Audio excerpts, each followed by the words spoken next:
Qual é o panorama hoje? O que a gente está vivendo? Hoje eu falo desde guerra, né? Pandemia e guerra.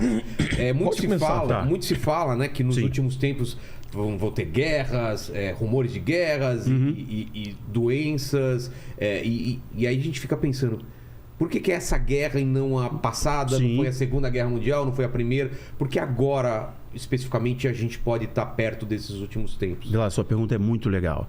Acho que as pessoas, quando começam a se interessar por escatologia, sobre o fim dos tempos, a volta de Jesus, etc., elas fazem essa pergunta. Esse é o ponto de partida. Por que o que a gente está vivendo agora é sinal do fim dos tempos e não o que vivemos no passado foram sinais? A gente precisa entender o seguinte, se a gente olhar o século XX foi o século de guerras.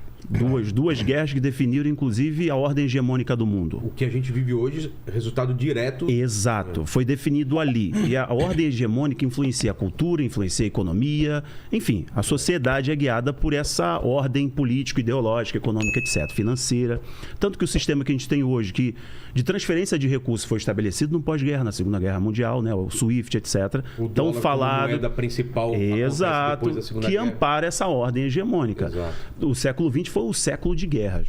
Nós nunca tivemos na história da Primeira Guerra até agora a quantidade de guerras e guerras significativas que mexeu com a geopolítica local, regional e mundial como tivemos nos últimos tempos. Muito longe das guerras, a gente não fica tão afetado, né? A gente nós vemos do outro lado. Né? Exatamente. A gente não vê o impacto direto.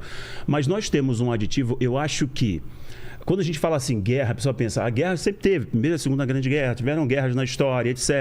Na própria Antiguidade Bíblica. 100 anos, sim, muitas guerras. A Europa, tiveram muitas guerras. Mas quando entrou o elemento pandemia, teve uma conexão, tanto das pessoas de limitação, de finitude, mas também de Bíblia.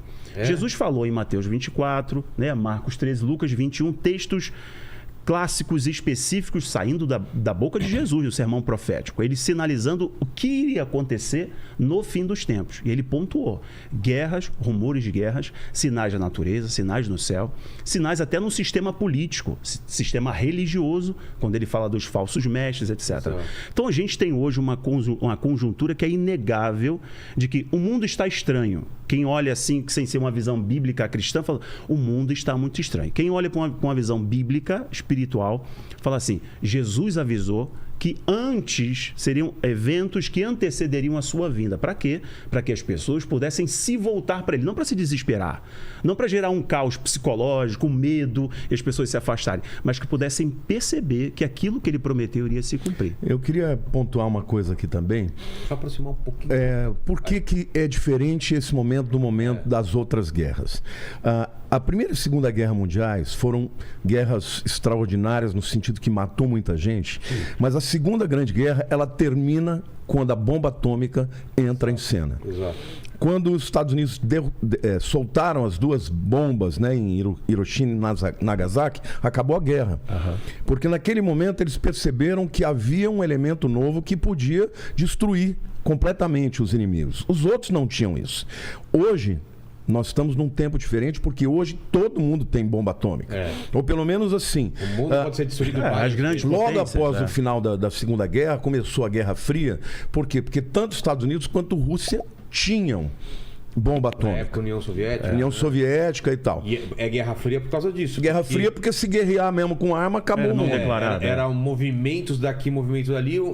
Eles colocam mais ogivas, a gente compra mais. Vamos colocar um sistema antimíssil, aí eles também... Estados Unidos e Rússia hoje, sozinhos, eles podem destruir o mundo 40 vezes. Sim. Sim. Então, além disso, veio a Guerra Fria, depois com o término da União Soviética, né, o desfacelamento. Parece que o mundo permaneceu aí com a hegemonia dos Estados Unidos, só que entrou um novo elemento, entrou a China. Exato. E hoje, o que nós estamos vendo hoje... A China, nessas guerras, ela não... A China não era ninguém. Não era ninguém. Ela cresceu nesses últimos tempos. A China cresceu e chegou ao ponto que chegou por causa dos americanos. Sim, exato. Eles foram os americanos que investiram dinheiro, tecnologia, investiram. Os parques industriais levaram para a China. Só que a China até um certo ponto, ela era só mão de obra. Barato. Chegou um momento, ela falou o seguinte, ó, se vocês forem continuar aqui, vocês vão ter que compartilhar a tecnologia. Entendi. E a partir desse momento, eles se tornaram uma grande potência que cresce aí 2 dígitos. E desafia a ordem.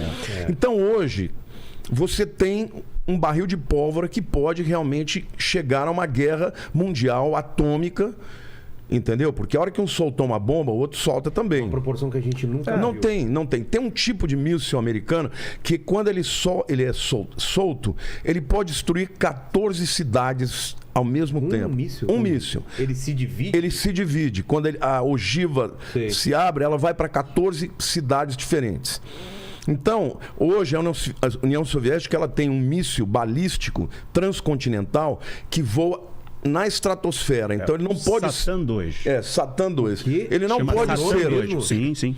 Porque hoje os americanos, outro tipo de mísseis, ele consegue derrubar. Esse não dá. Entendi. Porque ele voa a 40 mil quilômetros por hora e quando ele entra na atmosfera já era. Já está em cima. Ele vai aqui por cima e quando ele entra já é no local que ele então, hoje, somado à questão da tecnologia, e especialmente do controle, do 5G, hoje o mundo está preparado para o levantamento de um governo mundial que, na minha opinião, acho que o Rafael também concorda com isso, ele vem como resultado de uma guerra atômica, eu acredito numa guerra mundial que virá antes da volta de Jesus. E o acordo de paz que vai precipitar o levantamento do anticristo, ele vem, na minha opinião, depois de uma guerra mundial. Então, hoje nós estamos com todos os elementos, além dos sinais da natureza. E aí você vai dizer, mas sempre teve tsunami, sempre teve terremoto. Mas se você analisar os gráficos dos sismologistas, você vai perceber que depois do ano 2000 deu um A pico. intensidade disso. O número de terremotos acima de 6 pontos na escala Richter aumentou significativamente. Então, hoje está tudo acontecendo. Inclusive, agora, recentemente, essa semana nós vimos aí o mundo anunciando que a Terra está girando mais rápido. Isso o que é? Mateus 24 disse que na época da grande tribulação seria tão terrível que se os dias não fossem abreviados, nem os escolhidos permaneceriam. O que tem isso na Bíblia? Tem Mateus 24. Os dias serem abreviados. Se a Terra gira mais rápido, os dias encurtam. Claro. E os cientistas estão dizendo, inclusive, que nós estamos num viés da Terra começar a girar em torno de si mesmo mais rápido nos próximos 50 anos.